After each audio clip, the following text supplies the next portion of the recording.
Although I had to take a break because it was so fucking heavy, some of the shit. Then right now I'm reading that guy from Ministry. I'm reading his autobiography. And if you want to feel better about some of the choices you've made in life, like maybe you think, I'm a piece of shit, I did this, I did that, I partied too much, you got to read this guy's book. You're going to feel like you don't have any sort of substance abuse problem. I'm not shitting on the guy. The guy's a fucking genius. And I'm totally late to the party when it comes to great music from the 80s. I listened to so much shit music in the 80s, and I completely missed out on all this amazing stuff that was going on, Ministry being one of them. And what's funny is the song that I like the best, he hates, and says he hates it because the people who like it are like people who are into metal. It's Stigmata. I fucking love it. And I like it because it sounds like a metal song with all this industrial shit going on. I don't even know anything about it. He would cringe if he heard any of this. But I actually had to put the book down and started laughing because he totally called me out as I'm reading the book. He was saying that it was just a throwaway song. But anyways, it's on this album called The Land of Rape and Honey, which is I guess is a fucking classic. And I never heard anything about it because I was listening to Motley Crue Theater of Pain when that came out.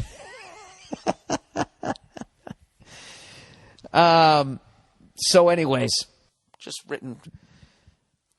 That's really tremendous. Oh, by the way, if you guys want to read an unbelievable book, I told you I was reading that book that Al Jourgensen from Ministry wrote. I just finished it, man. I'm telling you, some of the most insane fucking stories you're ever going to read. I'll give you one line, one descriptive line from one of the stories. It was basically, he was basically talking about three of the craziest people he's ever met. And he was talking about this one lunatic guy who met this lunatic chick groupie. And the line was, he brought her into the bathroom, butt fucked her, and then flushed her clothes down the toilet. It's the most fucking insane thing I've ever heard in my life.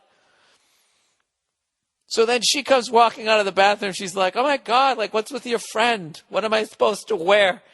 So they took a tablecloth off a table and they cut a hole in it and they made a dress out of it. And then tied it off around the middle. And then she went on tour with them. Happy as a clam.